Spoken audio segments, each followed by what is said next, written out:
To proceed further, we have to now come across various terms. Once we know that, then we will look into the explanation and then work done and so on. So the first term that we have is a process. Well, a lot of information is given about the process in books. All that is not at all required. You see, process is a general word. You use that word even in your day-to-day life when you are speaking to somebody. Any change is called a process, that is all, man. Think about that for a gas. Pressure changes from 1 kg per centimeter square to 3 newtons per centimeter square. So some change is there. If pressure changes, something else will also change. So if we mention any one property to be changing, then everything will change. Remember this in mind.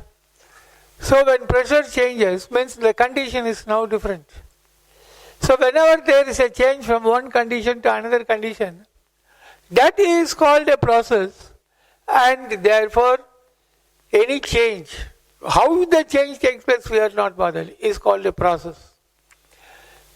So for example, let us take the condition of the gas at the start to be 0.1.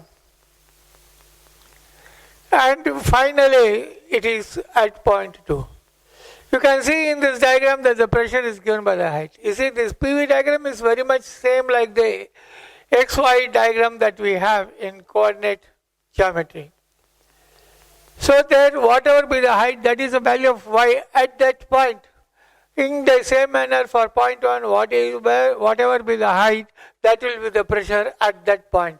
And there we will call that pressure as P1. What is the height at 0.2?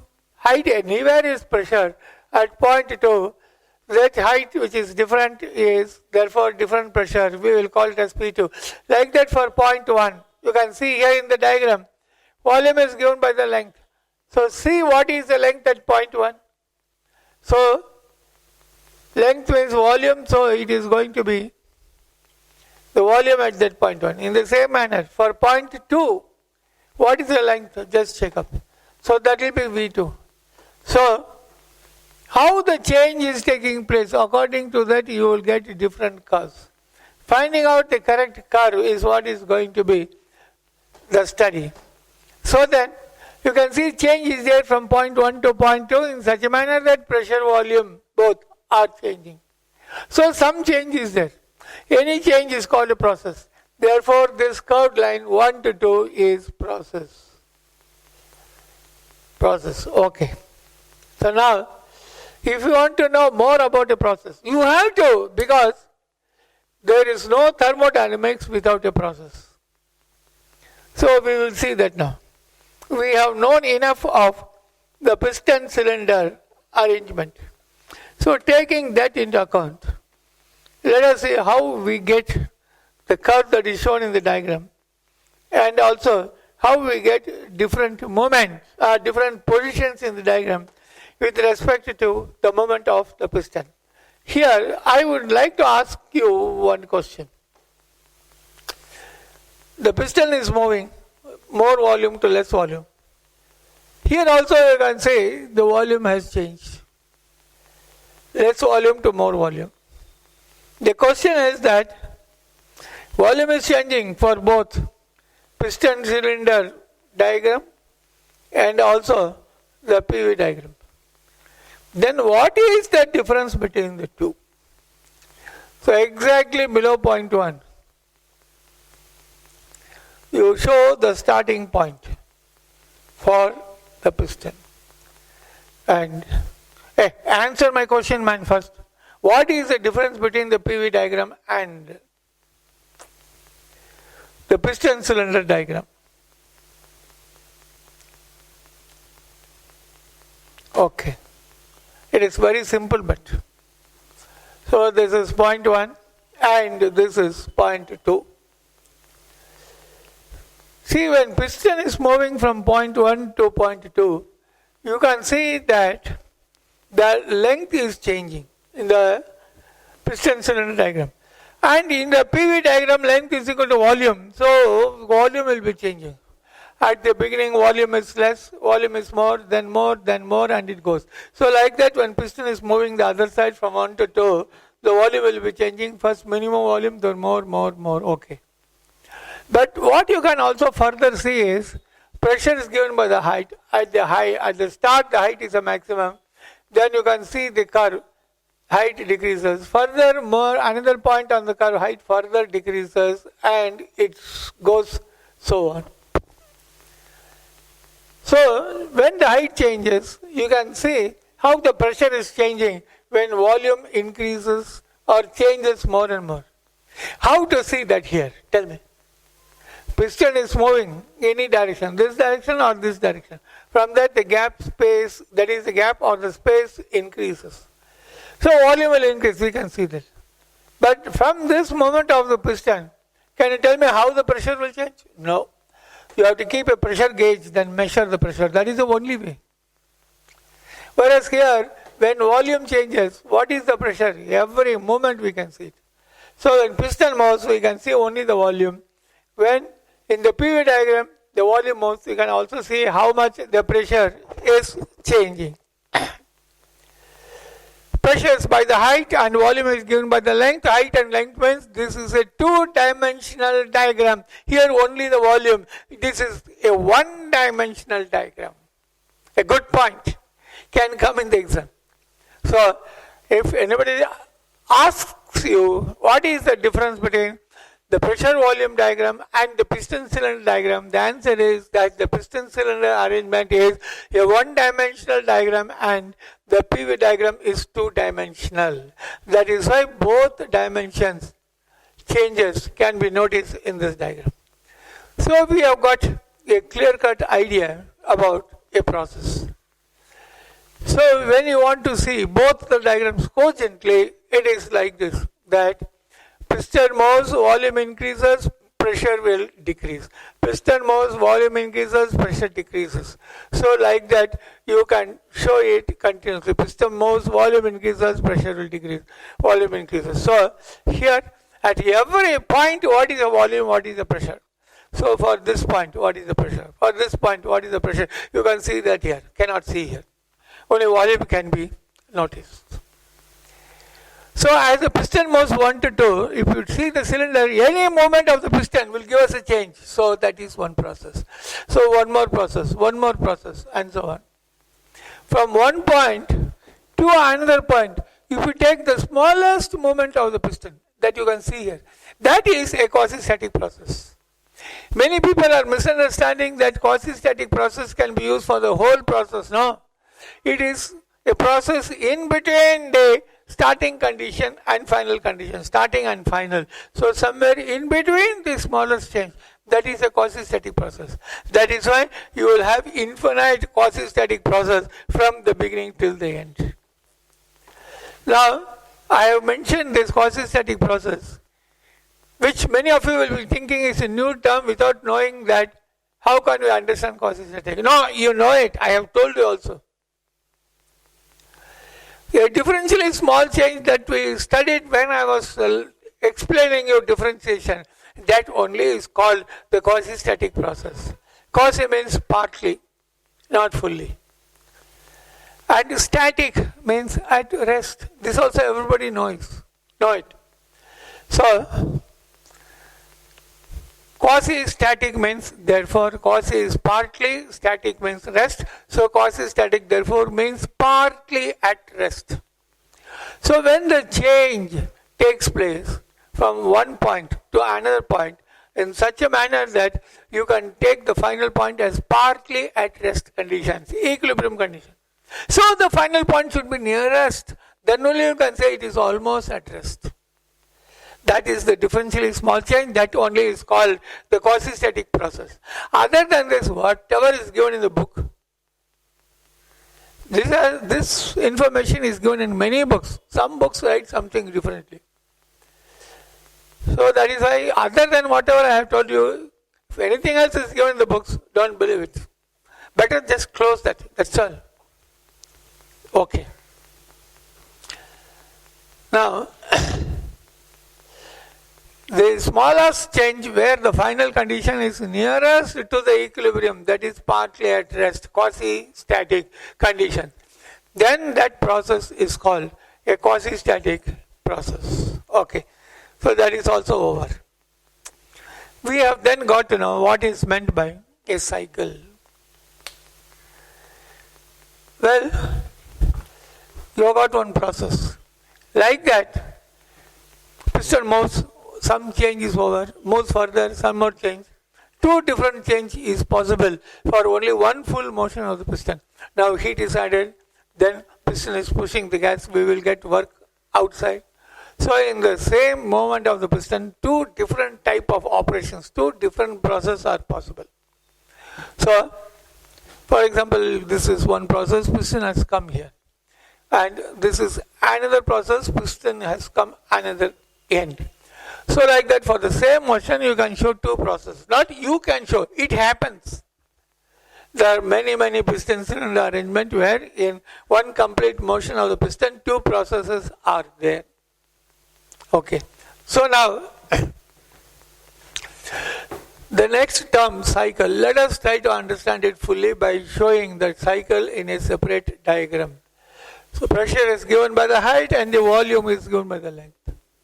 So for one complete motion of the piston, in that two processes are possible.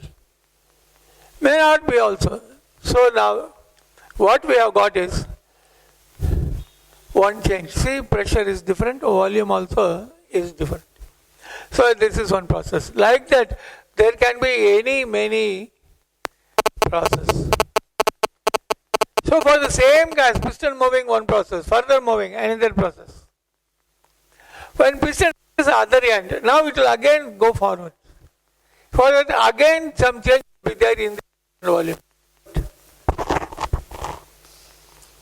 Then like this, after more and more process, at one time what happens is that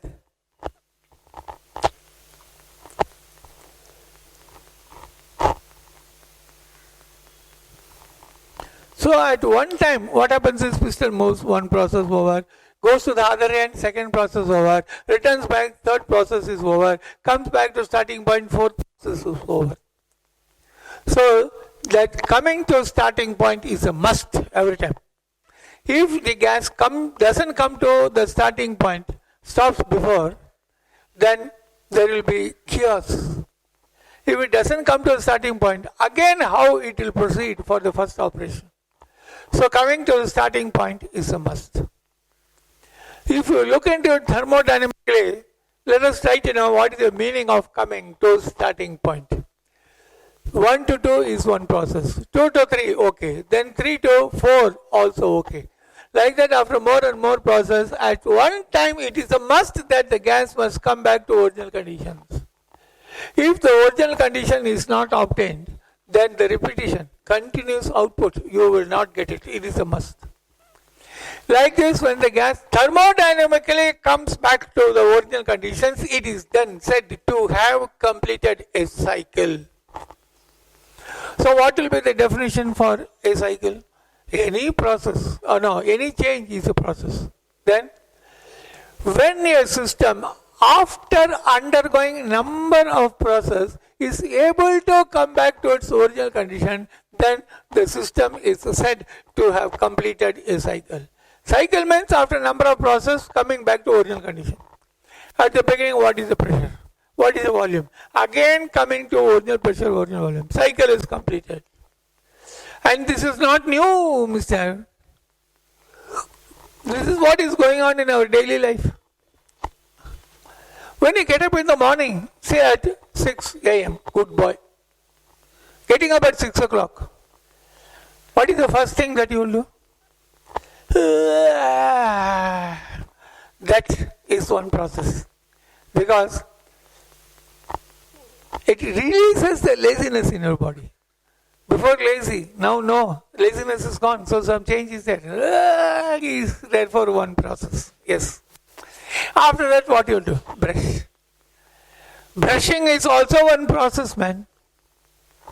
Before brushing, there was some bacteria in your teeth. After brushing, the fluoride in your paste will remove the bacteria from the teeth. Your teeth is now fresh, some change. So brushing is also process. Afterwards, you will take bath and then breakfast. Some people will take breakfast without taking bath, whatever it is. When you take the bath, then what happens is that the previous day's small particles which is sticking on our body will be washed out. So it gives the freshness for the entire body. So some change is there. So when you take bath, that is also a change. That is also a process. Then breakfast. After that, many more changes. Then you will come to the class, attend the classes. Attending classes is also a process. You know why? That is the best process. In the class, you learn. You get more knowledge. So mentally some improvement is there when you attend the college, when you attend the school. Mentally, any type of change, we are not bothered. So mentally improvement means some change is there now in your body mentally. And some change is there, therefore, attending the class is also a process. The school is over, you will come back to your house, wash your hands and legs, then take some breakfast, go to your friends, play some game or just chit-chatting. That's all. Like this. Then when it is evening time, you will come back home. I told you that I am giving an example for a good boy. So when he comes back home, after washing the hands and legs, study for 3-4 hours. Do all the homework. Then have your dinner. After that, when it is something, say like 10 o'clock in the night, you will go to sleep. You will sleep for normal 7 to 8 hours. So next day morning, when it is again 6 o'clock, like today morning, next day, again 6 o'clock. Yesterday you are getting up from bed 6 o'clock, now today at 6 o'clock, you are again getting up from the bed. Means you are coming back to this condition. Yesterday's condition, at 6 o'clock, you are getting the same condition at 6 o'clock now. So after a number of processes, you are coming back to original condition. Then you have completed one cycle. That's all, man. This is a cycle. That is what we have for a gas. Then the next question is, why a cycle should be completed? Here what I have told you thermodynamically was, if the cycle is not completed, then we will not get continuous work. See for yourself. Start from taking lunch, breakfast or dinner or whatever it is. If you don't take a dinner today, you have decided not to take dinner, not to take food at all. You can manage for 3 days, 4 days. After that, no energy in your body, you will simply keep sitting in one place. Somebody has to lift you up. So taking dinner is a must. So today taking dinner, tomorrow again taking dinner, you have come back to the starting part. You have completed the cycle. Again, then going to sleep. You are going to sleep at 10 o'clock. Tomorrow morning you are getting up at 6 o'clock. After so many processes, like whatever I have told you just now, then again, today night you will go to sleep. You have decided, no, I will not sleep. You will remain awake. Remain awake then. Who told you no? Choice is yours. So, when you are awake, without sleeping, like that for how many days will you remain awake? Then what will happen? In the school you will be... That is what you will do. So you cannot live without sleeping. Note that. If you are beginning to sleep, means you are again coming to the same condition like yesterday's sleeping. You have completed one cycle. This is a cycle. That is all, nothing more than that. But remember, if you don't complete a cycle, means you will not take food other day. Like that, if it goes continuously, you cannot live. Or sleeping, from wherever you start. Without sleeping also you cannot. So without completing a cycle, we will not get output. That is the correct story here also. But to explain it thermodynamically, it is a long process, not needed for our syllabus. Forget it. Still, out of curiosity, if anybody wants, after the exams, you can be in touch with me. I will definitely explain it. Okay. So then, what is a complete cycle? Now, I have informed so much about it that here afterwards, even after 25 years also, you will not forget what is a cycle. Yes. Okay. After becoming a doctor, a patient comes to you. After 5-6 days, again he comes to you. That patient has completed a cycle. Okay. Now, so we have got a clear idea as to what is a cycle. This is a cycle after a number of processes. So after that, what we are having is thermal equilibrium. A good one, this one. See, anything for that matter will flow from a higher level to a lower level only. I have money, I can give money to somebody who is having less money. So higher level to lower level, money is flowing. Heat will flow from a higher level to a lower level. Heat will flow from higher heat capacity body to lower heat capacity body. Water will flow from the tank to the bottom when you open the pipe. So flows from higher level to lower level. So like that, anything for that matter by itself will flow freely from a higher level to a lower level. So for if there is no lower level, take temperature itself. Here temperature 40, here also 40 degrees. So no lower level, heat will not flow. So at the beginning, let us say that the temperature here is 50 degrees and here it is 30 degrees. Heat flows, some heat here. So 50 degrees will become 45, 30 degrees will become 35. Then 45 degrees, more heat is going, so further temperature will decrease, 40 degrees. Here it is taking the heat, so this will increase. So now you can see that for both temperature becomes equal due to continuous heat transfer, one increases, another increases. Okay. So when both temperature become same, no low temperature, no heat will flow. Heat will flow higher to lower, no lower temperature, so heat will not flow. So at one continuously when heat transfer is there between two bodies, a stage will come that the heat flow stops, both temperatures are same. When the heat flow stops, no flow of heat, heat is at rest, so heat is in equilibrium and heat means thermodynamics, so such a situation is called thermal equilibrium. So what will be the definition for thermal equilibrium therefore? And thermal equilibrium, always remember, it is meant for two bodies. When there is no heat transfer taking place across two bodies, so mention that, across two bodies, then the two bodies are said to be in thermal equilibrium with one another. Another body, see, there heat transfer can take place, but not with this. So that is called, so when two bodies are, when there is no heat transfer between the two bodies, then they are said to be in thermal equilibrium with one another. Okay. Zeroth law.